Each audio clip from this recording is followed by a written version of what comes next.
हुकूमत का इलेक्शन से फरार, सूबों और विफाक में बैक वक्त इंतखाबात करवाने की करारदाद सेनेट से मंजूर। तहरीक इंसाफ का शदीद एहतजाज, करारदाद मुस्तरद कर दी। चेयरमैन के डाइस का घेराव, एजेंडे की कॉपियां फाड़ दी। वसीम शहजाद का कहना है कि अवाम की पीठ पर छुरा घोंपा गया। अदलिया के बाद पार्लियामेंट की ईंट से ईंट बजा रहे हैं। करारदाद पास नहीं हुई, वारदात की गई। इंतखाबात इनकी ख्वाहिश पर नहीं, आइन के मुताबिक होंगे।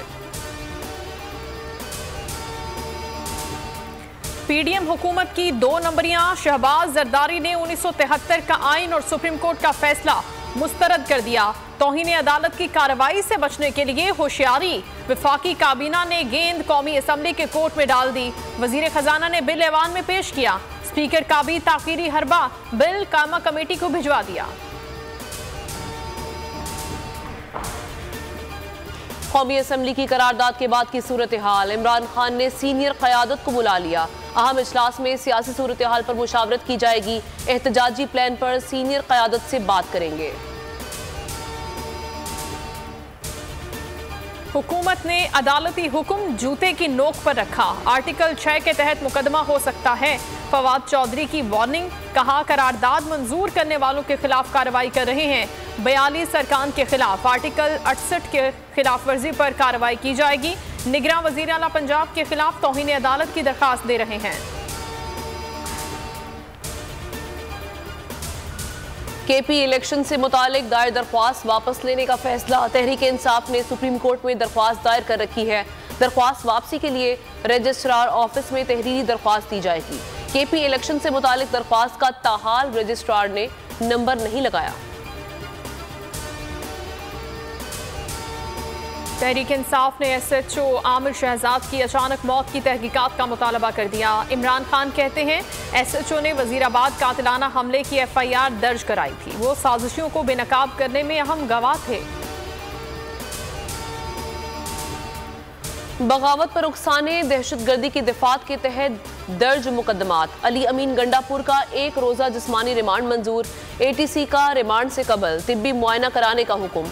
IG कल मुकदमात की तफसील जमा कराने की हिदायत। महंगाई का जोर, हज अखराजात में बेपना इजाफा। तमाम आज़मीन को कुरानंदाजी के बगैर हज पर भिजवाया जाएगा। ECC ने 72,869 दरखास्तों की बगैर कुरानंदाजी की मंजूरी दे दी। इजाफी कोटे के लिए $163 मिलियन की रकम भी मंजूर।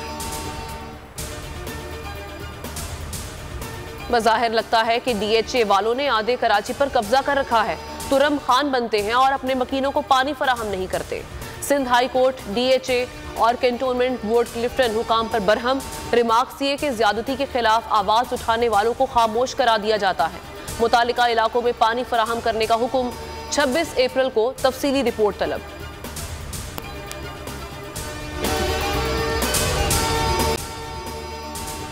अगर आपको ये वीडियो पसंद आई है तो लाइक पर क्लिक करें। तो नजर आ रहा है सामने लिखा हुआ है जुल्म मिटने के लिए 2 चीजों से मिटेगा भाई। एक, अदल की कुर्सी पे जो लोग बैठते हैं ना, वो अदल के हिसाब से फैसले करने लगे। दूसरा, कौम निकल खड़ी हो जुल्म के खिलाफ, तो जुल्म खत्म हो जाएगा। या इन दोनों में से कोई एक चीज हो जाए या दोनों हो जाए। अगर 420 का मुकदमा था, उस वक्त अदलिया में जो लोग बैठे हुए केस देख रहे थे, वो पूछते ना यार चीट हुआ कौन है। जब उनको दिखता कोई चीट नहीं हुआ, केस खत्म कर देते। तो जालिम जुल्म कर ही नहीं पाता। 9 जजेस ने नोट बिफोर किया मेरे केस को यार, 1.5 साल चला। शख्सी जमानत का केस, सेम केस इस्लामाबाद में कर दिया। एक ही इल्जाम पे 2 केस हो नहीं सकते भाई। मतलब 60 दिन का वक्त होता है। 102 दिन के बाद मैं जीत गया, केस बरी हो गया।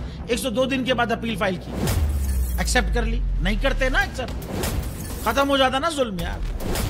भरी अदालत में मुझे बरी कर दिया, फिर पता नहीं क्या हुआ 2.5 घंटे बाद का नोट बिफोर। मैं नहीं सुनता ये केस, खड़े रहते अपने फैसले पे, मिट जाता जुल्म। अल्लाह ताला ने बिठाया इस कुर्सी, इन कुर्सियों पे इनको यार, ये अल्लाह ताला की तरफ से फैसले करने हैं। तो या तो ये फैसले आएंगे, जुल्म मिट जाएगा, या कौम खड़ी हो जाएगी जुल्म के खिलाफ। सब्सक्राइब करें और बेल दबाएं ताकि कोई खबर रह न जाए।